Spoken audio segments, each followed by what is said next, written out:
எல்லாருக்கும் வணக்கங்க. என் பேர் பிரேம்குமார். நீங்கள் பார்க்குற சேனல் பேர் கிரிப்டோ கரன்சி தமிழ். இந்த சேனல் நீங்கள் புதுசாக இருக்கீங்கன்னா சேனல் நம்ம கிரிப்டோ கரன்சியோட ப்ரைஸ் விஷயம் பற்றி கிரிப்டோ கரன்சியோட டெக்னிக்கல் ஆன்சர் பற்றி வீடியோ போடுவோம். உங்களுக்கு யூஸ்ஃபுல்லாக இருந்துச்சுன்னா சேனலை மறக்காமல் சப்ஸ்கிரைப் பண்ணிவிட்டு அப்படியே பக்கத்தில் இருக்க பெல் ஐக்கனை ப்ரெஸ் பண்ணிக்கோங்க. அது மட்டும் இல்லைங்க, நம்ம டெலிகிராம் சேனலில் ஜாயின் பண்ணதுங்க லிங்க் நான் டிஸ்கிரிப்ஷனில் கொடுத்துருக்கேன். ஸோ மறக்காமல் ஜாயின் பண்ணிக்கோங்க. ஸோ வாங்க இப்போ வீடியோக்குள்ளே போகலாம். இப்போ நம்ம BTC யூஎஸ்டி லோட் பண்ணிக்கோங்க. ரேட் வச்சுருக்கேன். ப்ரைஸ் கரெக்டாக பார்த்தீங்கன்னா $61,500 இருக்குங்க. ஸோ ப்ரைஸ் என்ன பண்ணியிருக்கு அப்படியே, அதாவது நேற்று கேண்டில் என்ன பண்ணியிருக்குன்றது பாருங்கள். ஸோ கிட்டத்தட்ட ப்ரைஸ் நம்மளுக்கு $60,000 ஓகேங்களா. $60,000 பிரேக் பண்ணி 59,700க்கு வந்துட்டு அதுக்கப்புறம் கேண்டில் க்ளோஸ் வச்சது பார்த்தீங்கன்னா 61,300 போய் க்ளோஸ் வச்சுருக்கு ஓகேங்களா. ஸோ இந்த கேண்டில் வந்து நம்மளுக்கு வந்து விக்கு வந்து கீழே வந்து ஃபார்ம் ஆயிருந்தால் கூட க்ளோஸு பார்த்தீங்கன்னா இந்த ட்ரெண்ட் லைனுக்கு மேலே போய் க்ளோஸ் வச்சுருக்கு. ஸோ இது புள்ளி சினாரியோவாப்பா அப்படின்னு கேட்டிங்கன்னா இது வந்து புள்ளி சினாரியோன்றது எக்ஸாக்டாக நம்ம எடுத்துக்க முடியாது. ஏன் சொல்கிறேன் அப்படின்றது பார்த்தீங்கன்னா, நான் எக்ஸ்பெக்ட் பண்ணது என்ன அப்படின்னு பார்த்தீங்கன்னா, ஒரு பெரிய விக்கு வரணும் அப்படின்றது எக்ஸ்பெக்ட் பண்ணேன். ஒரு பெரிய விக்கு வந்து பாடி வந்து கேண்டல் பாடி வந்து சின்னதாக இருக்கணும் ஓகேங்களா. அப்படி இல்லைன்னா இந்த மாதிரி வந்திருந்தால் கூட பரவாயில்ல. இந்த கேண்டல் வந்துருக்கு பார்த்தீங்களா.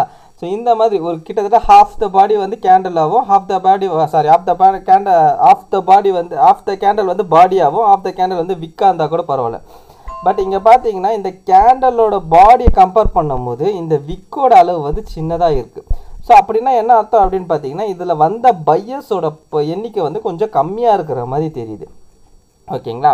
ஸோ இந்த ஏரியா அந்த 60Kவை நம்மளுக்கு வந்து டச் பண்ணதும் ஹெவி பையர்ஸ் உள்ளே வந்திருக்கணும் வித் ஹெவி வால்யூமோட. ஸோ வந்து அவங்க என்ன பண்ணியிருக்கணும் அப்படின்னு பார்த்தீங்கன்னா, நல்லா புஷ் பண்ணி மேலே எடுத்துன்னு போயிருக்கணும் மார்க்கெட்டை. பட் ஆனால் இதே இடத்துல தான் அவங்க சஸ்டெயின் ஆகி நின்று இருக்காங்க. அப்போ என்ன தெரியுது அப்படின்னு பார்த்தீங்கன்னா, வந்த பையர்ஸ் பத்தலை ஓகேங்களா. பையர்ஸ் வந்து இந்த இடத்துல வந்து மார்க்கெட்டை தள்ளுறதுக்கு பத்தலை அப்படின்ற மாதிரி தெரியுது. ஸோ அதனால் என்ன எக்ஸ்பெக்டேஷன் அப்படின்றது பார்த்தீங்கன்னா, ஸோ மேபி நம்மளுக்கு ஃபஸ்ட்டு என்னவாக இருக்கணும் பார்த்தீங்கன்னா, இன்றைக்கி கேண்டல், அதாவது இன்றைக்கி கேண்டல் பார்த்தீங்கன்னா நேற்று கேண்டலோட ஹையை பிரேக் பண்ணி நல்லா பெருசாக போய் க்ளோஸ் வைக்கணும் ஓகேங்களா. ஸோ அப்படி போய் க்ளோஸ் வச்சுதுன்னா அக்செப்டபிள் பையர் வந்துட்டாங்க. அதுக்கப்புறம் ஃபர்தராக மார்க்கெட்டு மேலே போகிறதுக்கு சான்சஸ் இருக்குன்றது ஓகேங்களா. ஸோ அப்படி வரலை அப்படின்ற பட்சத்தில் பார்த்தீங்கன்னா ப்ரைஸு மேபி நம்மளுக்கு இங்கே ஒரு லோ வந்திருக்கு இல்லைங்களா. இப்போ இந்த லோவை நம்ம இதை வந்து கனெக்ட் பண்ணோம் ஓகேங்களா. இப்போ இதை கனெக்ட் பண்ணி பார்த்தா கிட்டத்தட்ட வந்து இந்த லோவும் ஈக்குவலாக இருக்கிற மாதிரி இருக்குது. ஸோ அப்படின்னா என்ன ஆகுதுன்னா, அகெயின் நம்மளுக்கு ரிட்டர்ன் கீழே வர்றதுக்கான சான்சஸ் இருக்குது. அந்த கீழே வர்ற பார்ட்டை நம்மளுக்கு ஒரு விக்கு மாதிரி வந்தால் நல்லாயிருக்கும் ஓகேங்களா. கேண்டல் எக்காரணத்துக்கு கொண்டு 59 கீழே வந்து ப்ரைஸ் அக்செப்ட் ஆகக்கூடாது. அதாவது ப்ரைஸ் கீழே வந்து க்ளோஸ் வைக்கக்கூடாது. அப்படி க்ளோஸ் வச்சிட்டானா கண்டிப்பான முறையில் நம்மளுக்கு இந்த டிமாண்டை எதிர்பார்க்கலாம். ஸோ இந்த டிமாண்ட்றது நான் சொல்கிறது என்ன அப்படின்னு பார்த்தீங்கன்னா, $55,000லேருந்து $50,000 ஓகேங்களா. ஸோ இந்த டிமாண்ட் வைக்கும் ப்ரைஸ் வந்து எதிர்பார்க்கலாம் சரிங்களா. ஸோ இந்த ரேஞ்சை நான் உடச்சானா நான் சொல்கிறேன் ஓகேங்களா. இந்த ரேஞ்ச் 59 கீழே கேண்டல் கட்டாகி க்ளோஸ் வச்சிட்டானா நம்மளுக்கு இந்த ரேஞ்சுக்கும் வரதுக்கான சான்சஸ் இருக்குது. ஸோ அதாவது $55,000லேருந்து $50,000 வரதுக்கான சான்சஸ் இருக்குது. ஒருவேளை இன்றைக்கி கேண்டல் டைரெக்டாக போய் மேலே போய் க்ளோஸ் வச்சிட்டான்னு வச்சிங்களேன். ஸோ நாளைக்கு என்ன பண்ணோம் மார்க்கெட் அப்படின்னு கீழே வந்து அகெயின் நம்மளுக்கு ஒரு புல் பேக் மாதிரி வந்துட்டு ப்ரைஸ் வந்து அகெயின் நம்மளுக்கு மேலே புஷ் பண்ண பார்க்கும் ஓகேங்களா.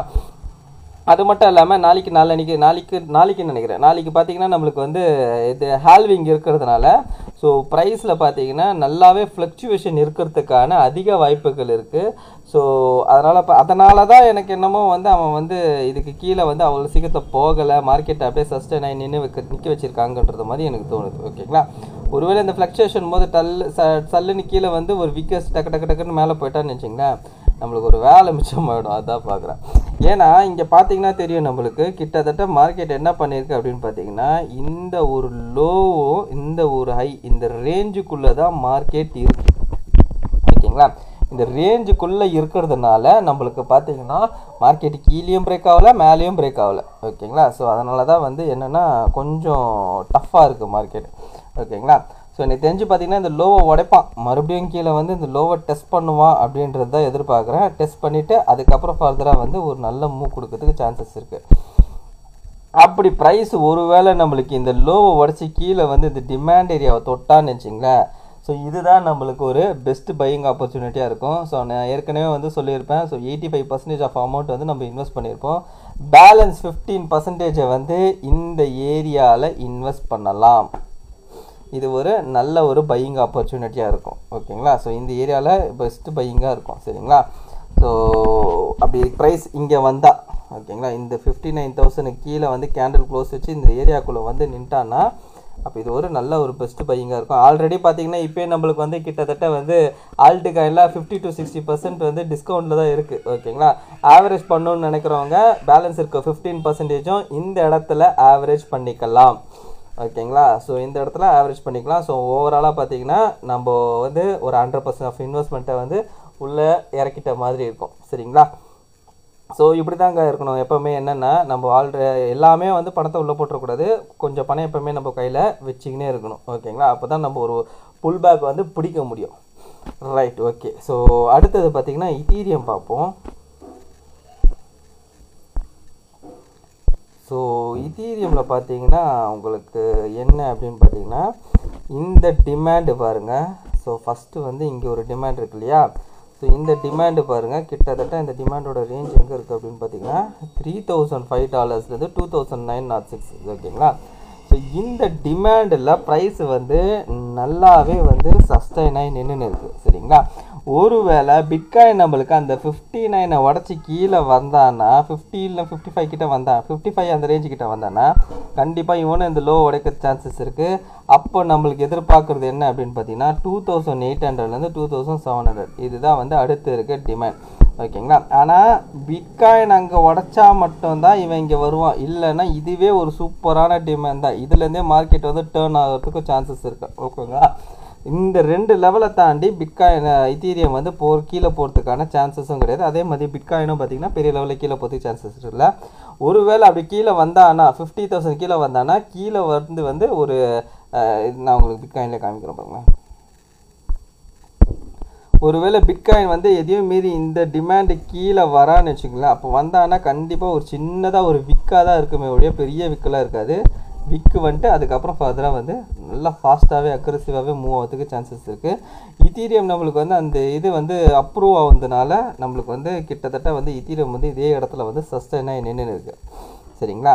ஸோ அதனால் வந்து ப்ரைஸ் வந்து இந்த டிமாண்டுக்கே இவன் பார்த்திங்கன்னா நல்லாவே வந்து ரெஸ்பெக்ட் பண்ணுறான். ஓகேங்களா? ஸோ அதனால் வந்து இந்த டிமாண்ட்லேயே மேபி வந்து கன்சல்டேட் ஆகிட்டோம் மேலே போகலாம். சரிங்களா? ஒருவேளை பிட்காயின் கீழே வந்தால் மட்டும்தான் ஈதீரியம் வந்து இந்த டிமாண்டை வந்து டச் பண்ணுவான். பிட்காயின் வரலன்னா இந்த டிமாண்டை வந்து டச் பண்ணுறதுக்கான வாய்ப்பு ரொம்ப கம்மி. சரிங்களா? Right, okay. ஸோ மேக்ஸிமம் சொல்லிட்டேன். டாமினன்ஸ். ஓகேங்களா? ஸோ டாமினன்ஸ் பார்த்தீங்கன்னா நேற்று நான் சொல்லியிருந்தேன். டாமினன்ஸு என்ன அப்படின்னு பார்த்தீங்கன்னா 57%லேருந்து இப்போ ப்ரைஸு மேபி நம்மளுக்கு கிட்டத்தட்ட வந்து இந்த ஹைலேருந்து, அதாவது இந்த ஹைலேருந்து நம்மளுக்கு வந்து கீழே வரதுக்கான சான்சஸ் இருக்குது. அதாவது இப்போ இருக்க லெவல் ஹை எவ்வளோ போயிருக்கு பார்த்தீங்கன்னா 57%. இந்த ஹைலேருந்து கீழே வரதுக்கு சான்சஸ் இருக்குது. அப்படி இல்லைன்னா மேலே போனான்னா அதிகபட்சம் எதிர்பார்க்குறது எவ்வளோ அப்படின்னு பார்த்தீங்கன்னா இந்த 60%. சரிங்களா? இதுதான் அதிகபட்சம். ஓகேங்களா? இது கொஞ்சம் ரேர் தான். மேபி இங்கேருந்தே கீழே வந்துடலாம். ஒருவேளை போனால் இந்த ஏரியா ஓகேங்களா இங்கேருந்தே கீழே வரதுக்கு சான்சஸ் இருக்குது. அது வர்றது எதுவுக்கு வரும் அப்படின்னு பார்த்தீங்கன்னா நான் எக்ஸ்பெக்ட் பண்ணுறது 43%. ஓகேங்களா? ஸோ இது வந்து இந்த மாதமோ இல்லைன்னா அடுத்த மாதமோலாம் வராது. ஸோ இது வந்து டைம் எடுக்கும். ஓகேங்களா? ஸோ மேபி வந்து நெக்ஸ்ட் இயர் வரைக்கும் அந்த டைம் எடுக்கிற சான்சஸ் இருக்குது. ஒன்ஸ் நம்மளுக்கு டாமினன்ஸ் வந்து இந்த 45 to 43% வந்தான்னா நீங்கள் மார்க்கெட் ஆல்ட் சீசன் ஸ்டார்ட் ஆகி மார்க்கெட் நல்லா புல்லிஷில் ஓடும் போது நீங்கள் கண்டிப்பான முறையில் டாமினன்ஸை செக் பண்ணிக்கினே வரணும். சரிங்களா? ஒன்ஸ் 45லேருந்து 43 போயிட்டான்னா இருக்கிற எல்லாத்துலேருந்து வெளியில் வந்துட்டு பேசாமல் வந்து யூனிவர்சிட்டியாக மாற்றிட்டு எங்கேயாவது டூரு போயிட்டு ஊரை சுற்றிட்டு அது சம்பாதிச்ச காசு எடுத்துகிட்டு போய் கொஞ்சமாக செலவு பண்ணிட்டு ஜாலியாக சுற்றிட்டு அதுக்கப்புறம் வாங்க. ஓகேங்களா? ஸோ அதுக்கு நடுவில் வந்து எதுவுமே பண்ணாதீங்க. வெளியில் வந்துட்டிங்கன்னா ஒன்ஸ் அது வெளியில் வந்துட்டிங்கன்னா முடிஞ்சு போச்சு. மறுபடியும் உள்ளே என்ட்ரு ஆகக்கூடாது. ஓகேங்களா? இன்னும் மேலே போகுன்றாங்களே அப்போ வந்து இன்னும் போடலான்னு சொல்லி போட்டு மாட்டிக்கிட்டிக்க போகிறீங்க. ஏன்னா அந்த இடத்துல வந்து ரொம்ப டெம்டிங்காக இருக்கும். அந்த இடத்துல எக்கச்சக்க ஃபோமோ ஆகும். ஸோ கொஞ்சம் சேஃபாக இருந்துக்கோங்க. சரிங்களா?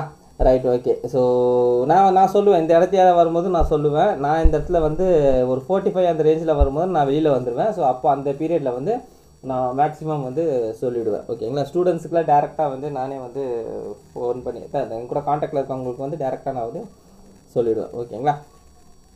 ஸோ நான் வீடியோ போட்டுருவேன் ப்ளஸ் வந்து டெலகிராம்லேயும் ஆடியோ மெசேஜ் பண்ணிவிடுவேன். சரிங்களா? Right, okay. ஓகேங்க.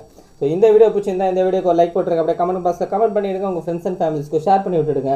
கடைசியாக நான் மட்டும் சொல்லிக்கிறாங்க, நான் ஃபினான்ஷியல் அட்வைஸர் கிடையாது. இந்த வீடியோவில் சொல்லி இது எல்லாமே ஓன் அனலைசிஸ்ங்க.